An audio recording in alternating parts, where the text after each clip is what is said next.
So I know that this says, oh, here we are. I know that we are live now at this point. So this has been one of those new things that you have to learn as a pastor is when the camera people do that you're supposed to start. So so thanks for those of you who are here, and I know that we've got some folks watching on live stream. We are going to record this, and then after on Tuesday, we'll make sure that this link gets shared out there so people can watch it. They can always go back and watch more. And also, because of the format that we're doing, we know that because folks might have questions at home as well as here, it's going to be hard for us to kind of field questions. So afterwards, if people have questions they want to talk to us individually, we'll be happy to do that. Or you can let the church know, and we'll try to make sure that that all is covered so that folks can get their questions answered. So let me just say a real quick word about what Holy Cow is. Holy Cow is a church consulting firm that has worked with thousands of churches, and they have developed this questionnaire that's made into pods, and those pods look at things that would help a church reflect on where their energy level is at, and where their satisfaction is at. And so that's a lot of what you saw in these questions, and you're going to hear a presentation here in a minute that's going to tell you a little bit more, because I know some people said, boy, I didn't understand how they asked that question. It seems so negative. Yes, you're right. It was planned that way, and we're going to hear more about that. But I will tell you that the way I was introduced to Holy Cow was that working with the presbytery in the Committee on Ministry, that's the committee that helps churches through transitions, they were looking for a tool that would help them help churches understand who they were as they went into the process of trying to find a new pastor. And so they found Holy Cow as the consulting firm, and these questionnaires that they used as one way that helped churches deal with that particular question. But the thing is, Holy Cow wasn't just about churches that were in that kind of transition. They were for churches that were experiencing all kinds of different things, churches that were experiencing change, churches that had been going for a long time and just wanted to get a pulse on who their church was. And so those things went into them putting together this survey. And so as I talked with the session and the deacons, what I realized was we are coming out of an odd time for the church. All churches are coming out of this odd time where things were shut down as we would normally have them. We went through this COVID protocol, and as we were coming out of this COVID protocol, a lot of churches, and I saw this online, I talked to individual pastors about this, they were asking the question, who are we now, and what are we about now? You can look at what happened with COVID as a way of things shutting down and just breaking everything, or you can look at this as a way perhaps God was refining us and asking us to ask the question, what's most important to us? And what does it really truly mean to be a church? Not just the motions that we've gone through for so long, but now once everything is disrupted and we come back, what really matters most to get us moving forward? So with that in mind, I'm going to turn it over to Sally, and she and Mark are going to work through some of the things. And I know that if you're here in the sanctuary, some of the slides may be a little difficult to see. That's the advantage of having this recorded, is after you hear this, and when you saw those slides that you couldn't see very well, what you can do is you can go home and watch it and hit pause, and then you can read it all. So Sally, go ahead. Thanks, Scott. I appreciate that. Well, my name is Sally Turner, and I am part of the Leadership Assistance Focus Team, which we call amongst ourselves LAFT, which hopefully does make us laugh. And the Leadership Assistance Focus Team, as you can see on the slide, is a group of about 8 people. On that team are 2 currently serving elders, 2 currently serving deacons, Pastor Scott, and then a variety of at-large members. And our responsibility, or our calling, is just to provide assistance, support to the leadership team here. And part of that support, they ask us if we would help with this survey. On the next slide, you'll see that Pastor Scott has given us a little background on who is Holy Cow. Now, I don't know about you, but the name Holy Cow just seems like a perfect name for this group. And he's shared with us that they certainly work with churches, but they also work with not-for-profit groups. They work with libraries and a number of other organizations to provide that critical support. And more than 3,000 congregations, boards, libraries, not-for-profits are part of their database. So as we can see, a database is a pretty broad area for us to compare ourselves to. And you'll see that on the next slide, it says that this survey is just a benchmark, just a comparison to what has already been experienced. It's hard to survey what we're going to look like in the future, but we need to know where we're at today. The Congregational Assessment Tool, or you'll see that it's also called CAT, was given to 298 participants. 298 people from our congregation were invited to participate. These people were not just members of the church, but also people who frequently attend. So it's a nice broad base that was invited to participate. And we'll see here in a couple of minutes that although we didn't get 100% participation, that truly isn't necessary for us to get a good, valid result. 78% of those people who did respond, though, were very clearly satisfied with what's going on here at First Presbyterian. Within the survey, not all questions are of equal importance. And so as for each and every one of us, as we went through the survey, we recognized that this is not something that we could just do on a kind of a slapdash fashion. We really had to think about what was important to us, what our responses were. So the question formatting, they use multiple questions, and they used those questions and they restated the information sometimes. Sometimes they worded it in an affirmative fashion. Sometimes they worded it in a negative fashion. Mark's going to use an example of that, and that's important so that when you start looking at validity of the responses, that helps to balance it out. You also remember from that survey, hopefully, that you had several responses you could give. You could say, I strongly agree with this, I agree with this, I slightly agree with this, I slightly disagree, I disagree, or I strongly disagree. As we're looking at responses, the one that hold the most weight are those at either end of the scale.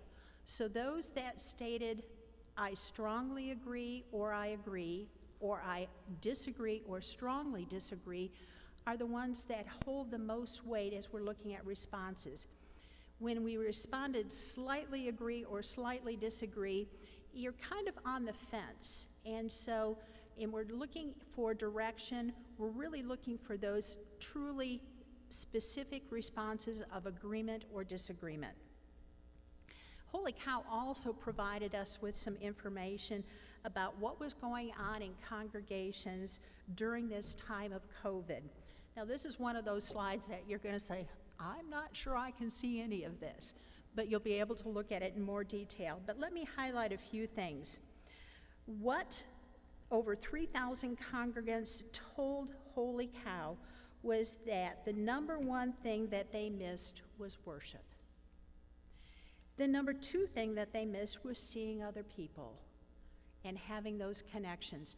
And I think each and every one of us can probably relate to those two responses and say that's probably been our experience also, missing in-person worship and then also having the opportunity to see folks.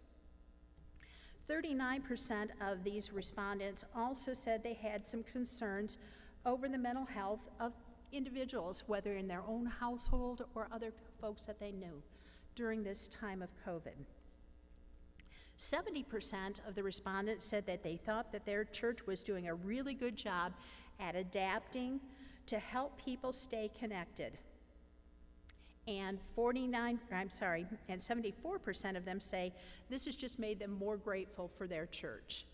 And again, I think those are just responses that we can all relate to, although this particular survey wasn't specific to our congregation. What about regathering?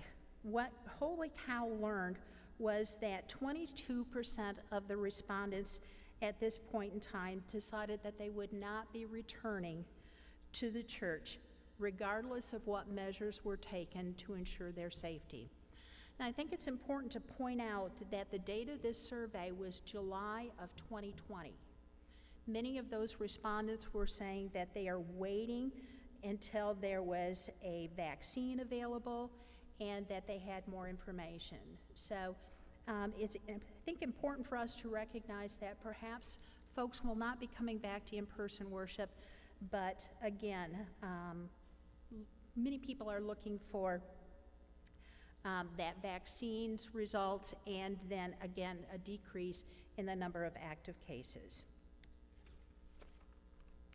The Congregational Assessment Tool, or what they've referred to as CAT, captured our data versus a standardized benchmark from over 400 congregations.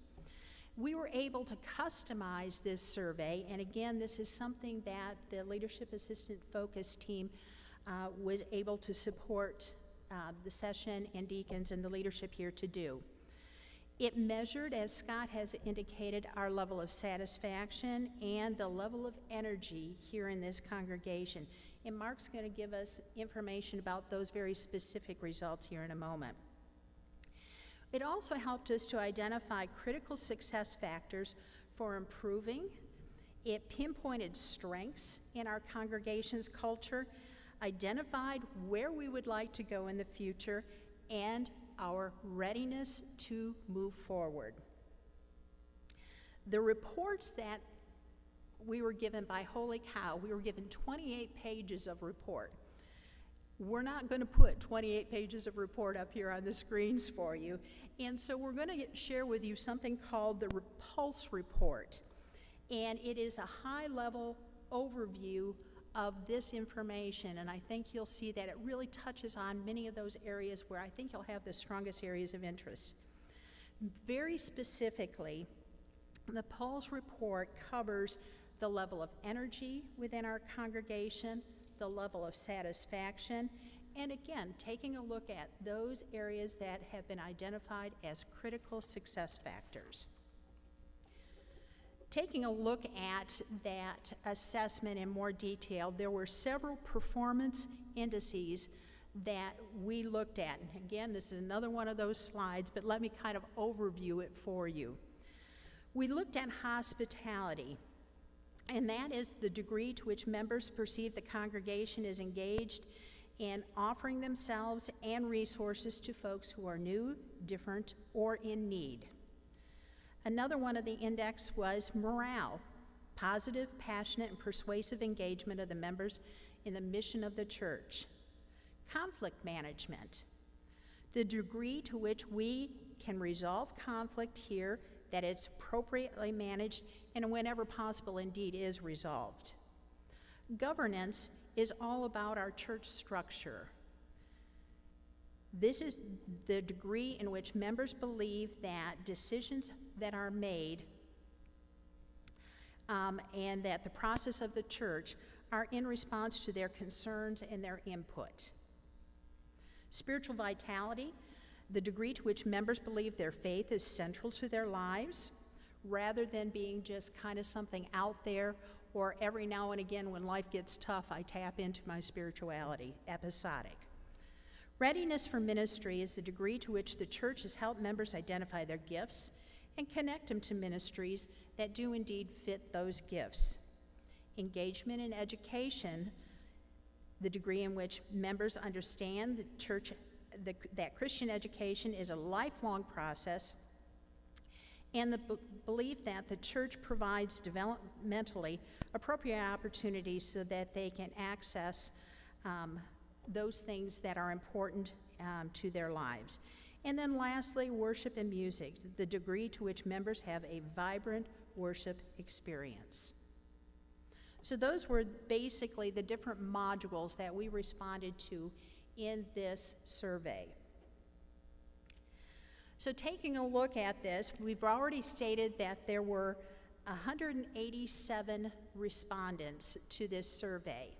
And you may think, well, you know what, if that's only 83%. Shouldn't we really try for 100%? Quite frankly, to get 100% is almost unheard of. And as we're looking at surveys and taking and analyzing data that's brought in, I think we have to take a look at those statistical things that really impact. And as we take a look at the number of respondents, what we can say is that there is a 99% level of confidence that even if we had 100% participation, it would not have likely or significantly changed our results. So as we're looking at the results, we have a high degree of confidence that this is truly representative of what is happening here at First Presbyterian. And I am now going to turn it over to Mark so that he can get into a little more of the detail on the survey itself and those responses.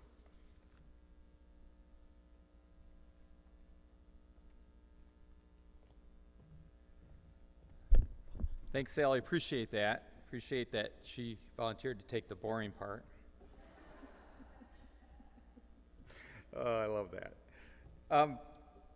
So as you look at the survey and you look at all the data, and those of you that took the survey remember how long it seemed, and many of us said it was long and longer and did not answer that question and this question. Well, what they do, as Scott kind of alluded to, is they build out pods. All those data, bits of information, fall into sections. And then as you raise the level of inspection, most people say, let's get down to the nitty-gritty, but really the survey was designed to raise the level of inspection to a proverbial 10,000-foot level and say, what does that mean to this congregation, to this church? And when you look at that, it boils down to two main areas that they look at, that they consider. One's satisfaction in the church, and the other is the energy of the church. So satisfaction is basically satisfaction. It's peace. It's a feeling of wholeness. I'm comfortable with the church. It's a feeling of belonging, that I have meaningful relationships as an individual, and that we as a church have meaningful relationships in our groups. And it's also an absence of discord. And I think that that's an important factor, because there are degrees, as Sally clearly pointed out, that are very important in those questions.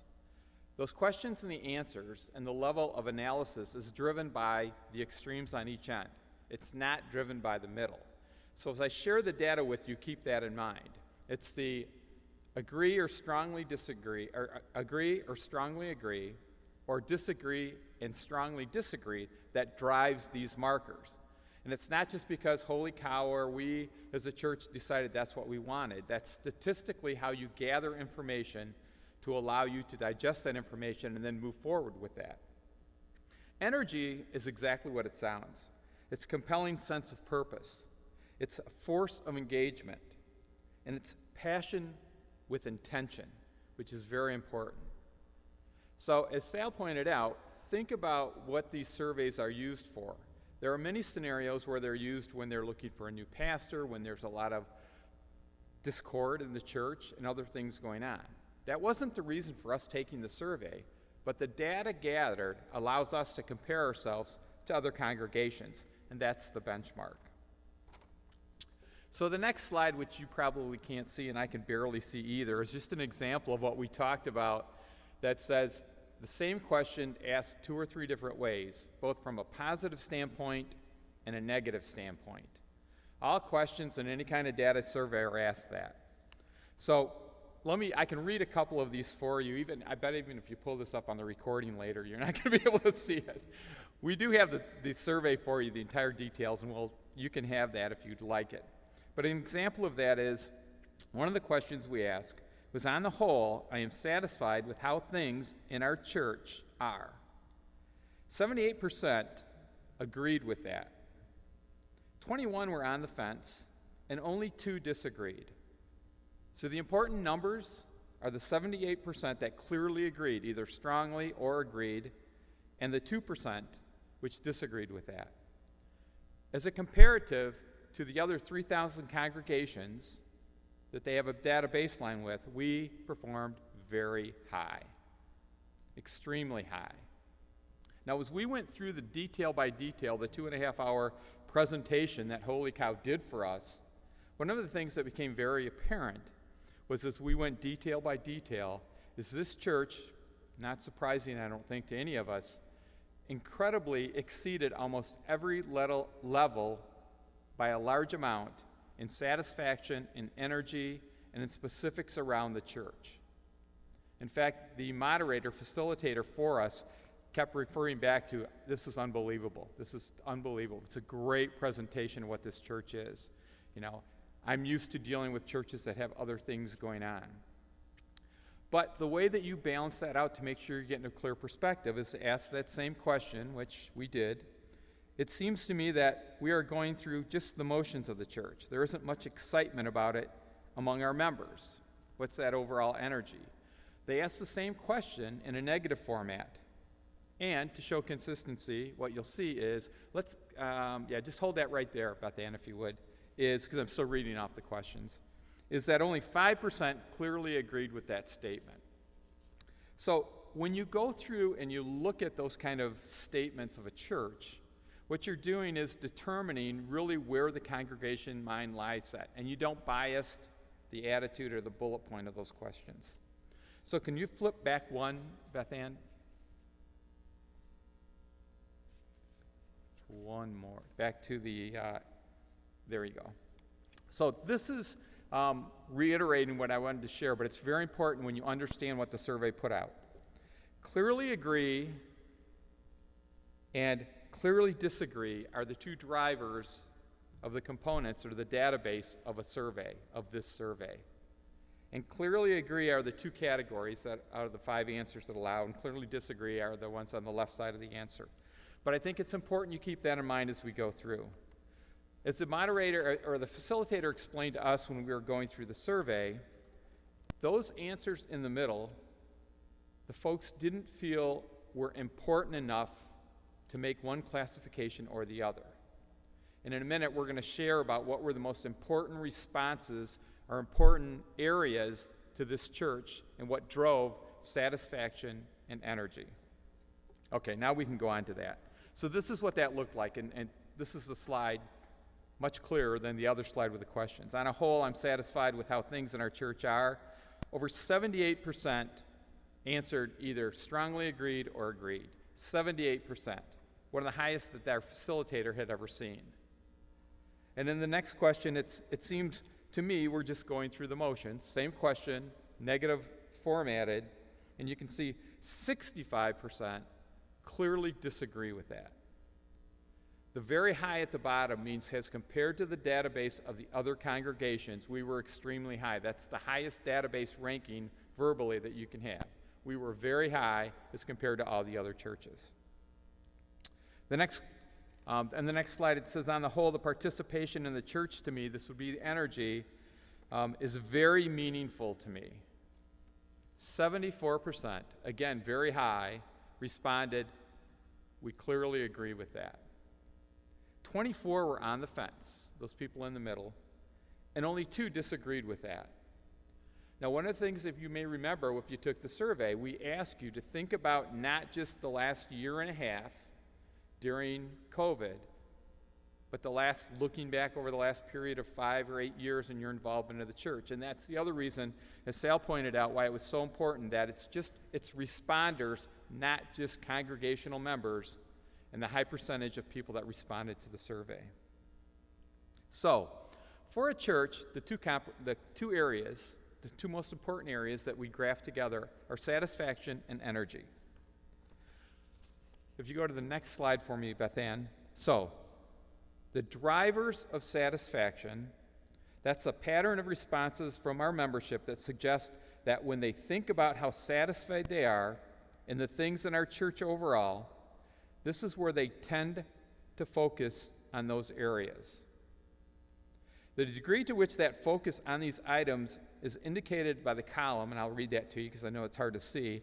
This does not tell us how you scored on individual questions. What it does tell us is this is the importance of the majority of people in these areas. And when they sort out all the data of the 187 responses, here were the key drivers for this church for satisfaction. The number one driver: the worship services at the church are exceptional in both quality and spiritual content. The number two driver, or most important, the responders: our church provides opportunities for education and formation in a variety of ways so that I can find one that fits my complex lifestyle. The third driver: in preaching, our pastor engages people with a message that enriches their lives in the world.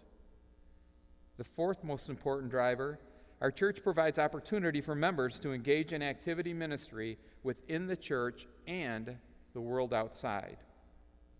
And the fifth driver: persons who serve as leaders in our church are representative of the membership. In response to that, when you look at those areas, our church, the respondents, scored very high in drivers number 1 and 2. Now, the drivers aren't independent, designed by Holy Cow. The drivers are based on our responses and what were most important to us. And in relative to each of those areas, a high score or a moderate score means you're significantly above what would be a baseline. So as you go through, driver number 1, and you can't see it there, but driver number 1 is high.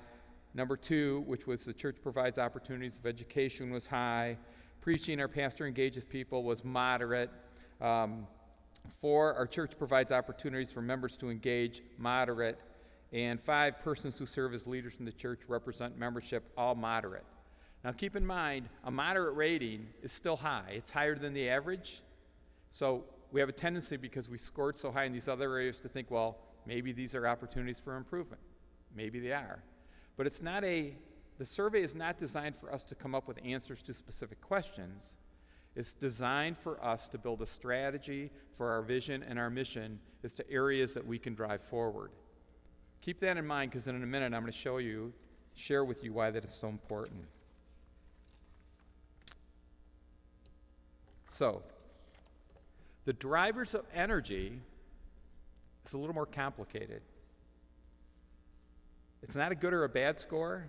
It's just that in our church, individuals are so spread across in what drives their energy that they couldn't pull out specific drivers.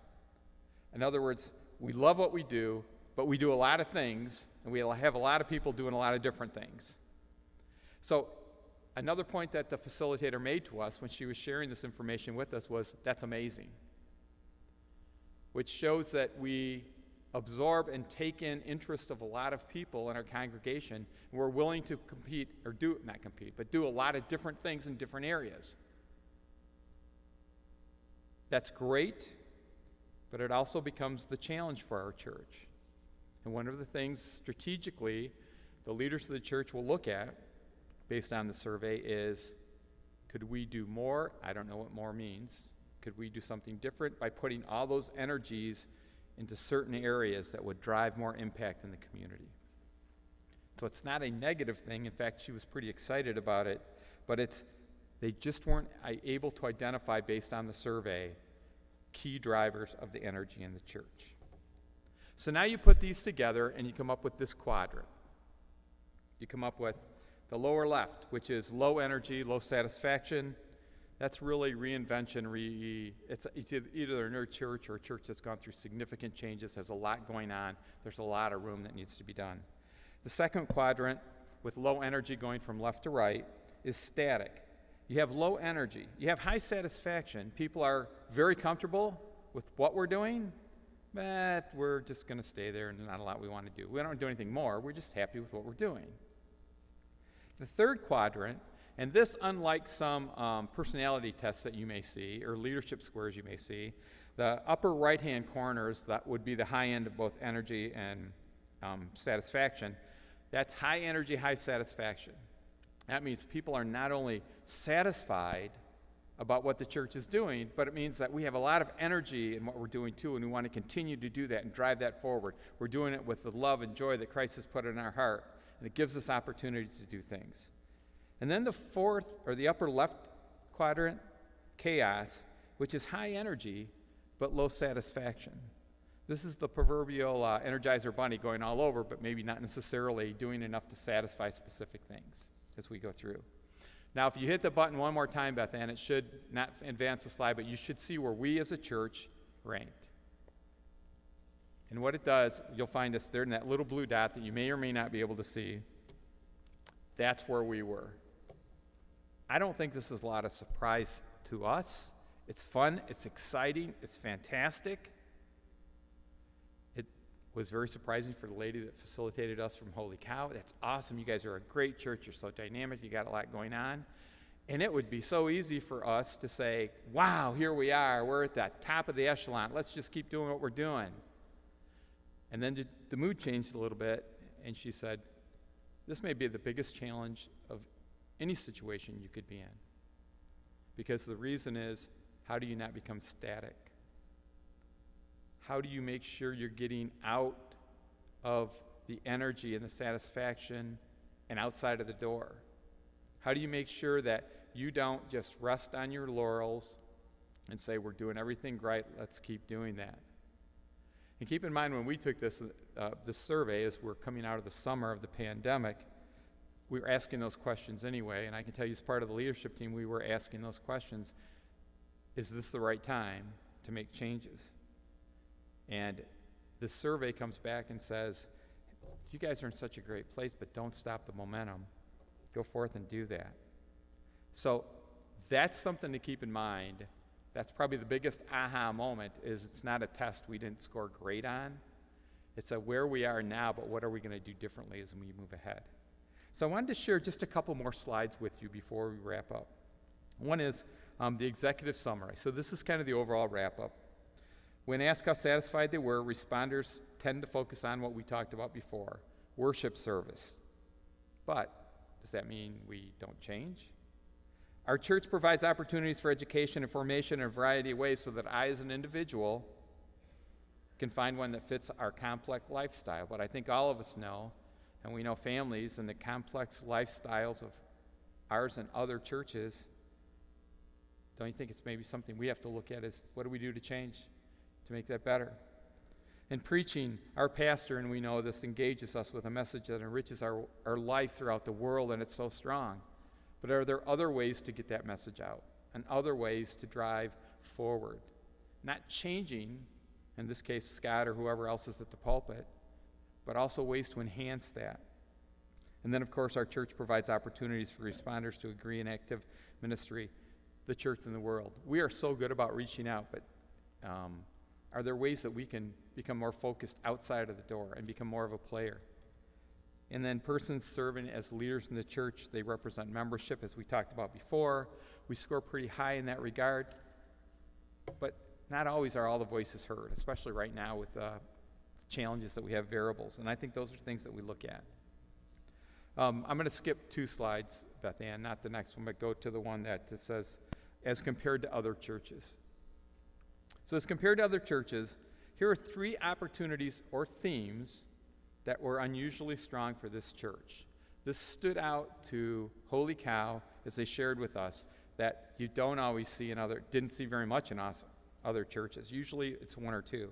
The first one is work as an advocate for social and institutional change so that society might better reflect the values of the kingdom of God. That is such a strong passion for our church.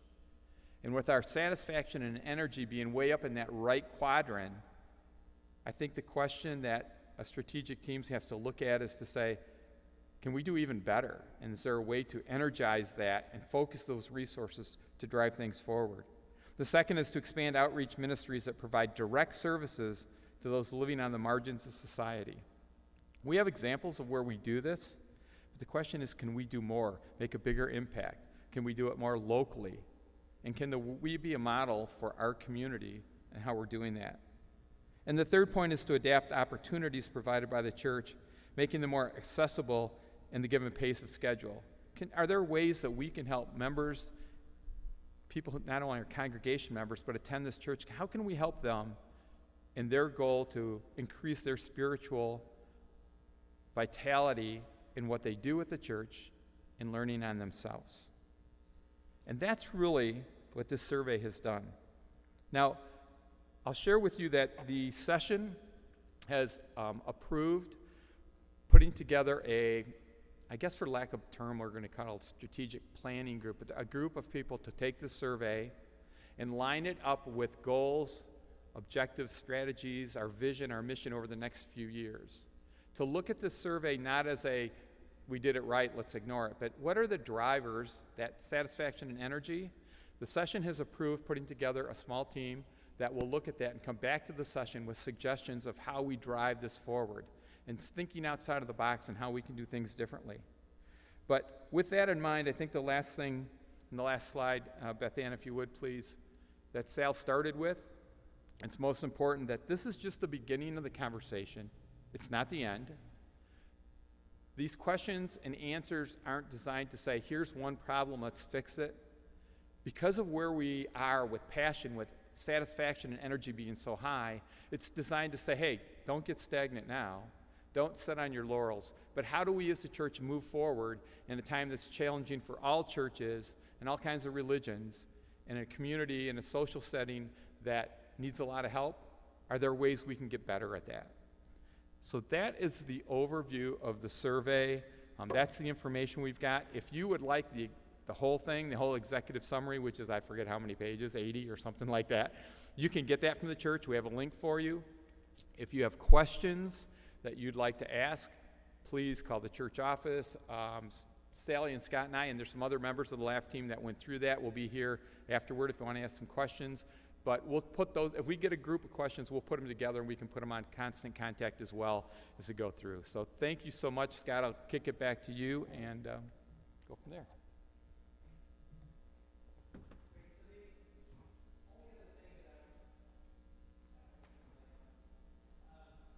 The thing that I wanted to say is take a look, maybe later today, go back and find the brochure and look at the 4 points. And we talked about where we see ourselves heading in the next year or 2 years. Look at that.